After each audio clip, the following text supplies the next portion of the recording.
সকালের মাত্র কয়েকটি অভ্যাস বদলে দিয়েছে আমার জীবন এবং সংসার। হ্যালো এভরিওয়ান, আসসালামু আলাইকুম। যে যেখান থেকে আমার এই ভিডিওটি দেখছেন নিশ্চয়ই সবাই আল্লাহর রহমতে ভালো আছেন। আমি ভালো আছি আলহামদুলিল্লাহ। আজকের ভিডিওতে থাকছে আমার সকালের রুটিন, ব্যায়াম, ঘর গোছানো ও নিজের যত্ন।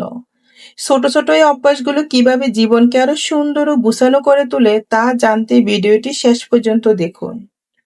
সকালবেলা ঘুম থেকে উঠে নামাজ পড়ে হাঁটতে চলে যাই। সূর্য যখন পূর্ব আকাশে উদিত হয় তখনই হাঁটা শুরু করি। প্রথমে একটু ধীরে ধীরে হাঁটি, তারপরে হাঁটার পরিমাণটা বাড়িয়ে দিই, আবার মাঝে মাঝে একটু হালকা করে দৌড় দেই। এতে করে শরীর থেকে ঘাম দ্রুত ঝরে পড়ে। হাঁটা শেষ হয়ে গেলে তারপরে একটা কচি ডাব দেখে ডাবটা কিনে খেয়ে নিই। ডাবের ভিতরে যে শ্বাসটুকু থাকে সেটা আমি একটা পলিথিনে করে বাসায় নিয়ে আসি। তারপরে চলে যাই বাজার করতে। এখানে খোলামেলা একটা পরিবেশে যে বাজারটা, এই বাজারটা সকাল বেলায় আসে আর বেলা 12টা অবধি শেষ হয়ে যায়। মাছগুলো থাকে একদম টাটকা, চাষের মাছ কম থাকে, নদীর মাছ, সাগরের মাছ আর দেশি মাছই বেশিরভাগ থাকে। বাজার করার জন্য ছোট্ট একটা টিপস বলে দিই। সর্বপ্রথম বাজারে ঢুকে হুট করে মাছ কিনে ফেলবেন না। সম্পূর্ণ বাজারটা একটা রাউন্ড দিবেন, দাম জিজ্ঞাসা করবেন। তখন আপনি বুঝতে পারবেন মাছের দর দাম কিভাবে কষাকষি করতে হবে। আমিও সেম করলাম, সম্পূর্ণ বাজারটা প্রথম ঘুরে দেখলাম, তারপরে মাছের দরদাম করা শুরু করলাম। এখানে আমি নিয়ে নিয়েছি 2টা তেলাপিয়া মাছ। তেলাপিয়া মাছের কেজি ছিল 220 টাকা করে। 2টা মাছের দাম পড়েছে 530 টাকা। আমি সব সময় একদিন অথবা 2 দিনের মাছটাই কিনি। আমার কখনোই ফ্রিজে অনেকদিন ধরে মাছ রেখে খাওয়ার অভ্যাস নেই। আমি সবসময় চেষ্টা করি তাজা মাছটা খাওয়ার জন্য। তাই এখানে আমি 2টা তেলাপিয়া মাছ নিয়ে নিয়েছি। এখান থেকে নিয়ে নিলাম আমি দেশি বাইং মাছ। আপনারা আপনাদের দেশে কি নামে বলেন কমেন্টে জানাবেন। বাইং মাছের কেজি ছিল 600 টাকা। আমি এখানে হাফ কেজি বাইং মাছ নিয়েছি, দাম পড়েছে 300 টাকা। বাইং মাছগুলো কিন্তু আমি হাত দিয়ে ওদেরকে দেখিয়ে দেখিয়ে তারপর ব্যাগে তুলে দিয়েছি। আমি বাজার করতে সবসময় খুব পারফেক্ট, আমি নিজেরটা নিজেই বলে দিলাম। আর এই বাজার করতে আমার কাছে কিন্তু ভীষণ ভালো লাগে। অনেকে বাজার করতে চায় না। তারপর আমি চলে গেলাম সবজির বাজারে। এখানে সব আইটেমের সবজি। দেখেই মনে হচ্ছে সবগুলো সবজি কিনে নিই। আসলে না, আজকে আমি যে সবজিটা রান্না করব শুধুমাত্র আমি সেই সবজিটাই কিনবো। যেহেতু আমি প্রতিদিন হাঁটি আর প্রতিদিনের বাজারটা প্রতিদিনই করি। এই টাটকা সবজিটা শরীরের জন্য খুবই ভালো। যারা টাটকা সবজিটা খেতে পছন্দ করেন আর যারা করেন না তারা একদিন টাটকা সবজিটা খেয়ে দেখবেন আপনার প্রতিদিনই খেতে ইচ্ছা করবে। আমি এখানে হাফ কেজি বরবটি নিয়েছি 40 টাকা দিয়ে। তারপর নিয়ে নিলাম জাম। জাম কিন্তু হিমোগ্লোবিনের পরিমাণ বৃদ্ধিতে সহায়তা করে। জামের কেজি ছিল 200 টাকা করে, আমি এখানে হাফ কেজি জাম নিয়েছি। এই হাফ কেজি জাম আমি আজকেই খাবো। আর একটা টিপস বলে দেই, জামে ফরমালিন থাকে কিনা সেটা কিভাবে চেক করবেন। জামের উপর যদি দেখেন মাছি বসে তার মানে এটাতে ফরমালিন নেই। আপনারা দেখতেই পাচ্ছেন জামের উপরে অনেকগুলো মাছি ভনভন করতেছে। তারপরও জামটাকে বাসায় এনে আমি আধা ঘন্টা পানিতে ভিজিয়ে রাখবো। বাসায় আসার পরে আমি ছোটখাটো করে নিজে কিছু এক্সারসাইজ করি। এটা হচ্ছে জাম্পিং করি কিছুক্ষণ। এতে করে দ্রুত ঘামটা বেরিয়ে আসে।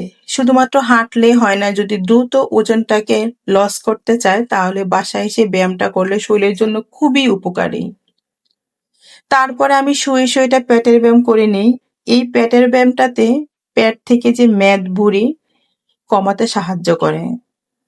তারপরে যে ব্যায়ামটা করে নিচ্ছি, এই ব্যায়ামটা করার ফলে কোমরে কোনো ব্যথা থাকবে না। তারপরে যে ব্যায়ামটা করে নিচ্ছি, এই ব্যায়ামটা করলে হাঁটুর জয়েন্টে ব্যথা হবে না। আমার ছেলে কিন্তু পাশে খেলছে, সে বুঝতে পারছে মা এক্সারসাইজ করছে। পাটাকে ঝাড়া দিয়ে এটা ফেসি রিল্যাক্সের ব্যায়াম।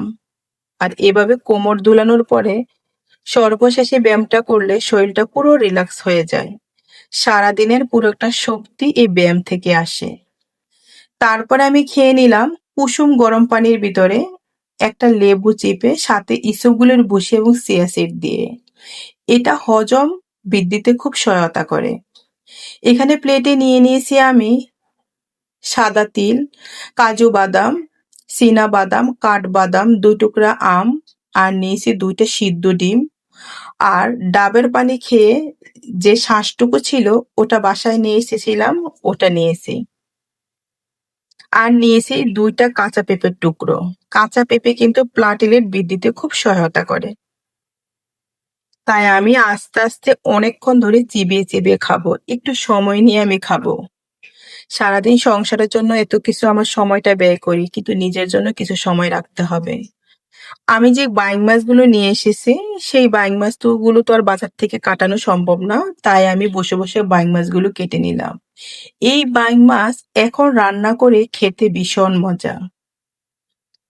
গতকালকে আমার চেয়ারের কাভারগুলো কিন্তু ধোলাই করা হয়েছে, চেয়ারে দেওয়া হয়নি। তাই আমি এখানে চেয়ারের কাভারগুলো চেয়ারে দিয়ে দিলাম। সকালবেলাতে যদি ঘরটাকে সুন্দর করে সাজিয়ে পরিপাটি করা যায়, দেখবেন আপনার মনটা খুব ভালো লাগে। আর আপনি রান্না বান্না করতে পুরা দিনটা কেমন একটা ফুরফুরে ভাব লাগে। তাই আমি আমার ড্রয়িং এবং ডাইনিং রুমটা আমি গুছিয়ে ফেললাম। বেডরুমে যেহেতু আমার ছেলেমেয়েরা ঘুমাচ্ছে, তাই আগে এতটুকু কাজ আমি কমপ্লিট করে ফেললাম। সকালবেলাতে আমি চেষ্টা করি আমার টুকিটাকি কিছু হাতের কাজ থাকলে সেটা আমি কমপ্লিট করে ফেলতে। তারপরে তো রান্না বান্না করব, তখন আর সময় পাবো না। আর দুপুরের দিকে আমি একটু রেস্ট নিয়ে নেব।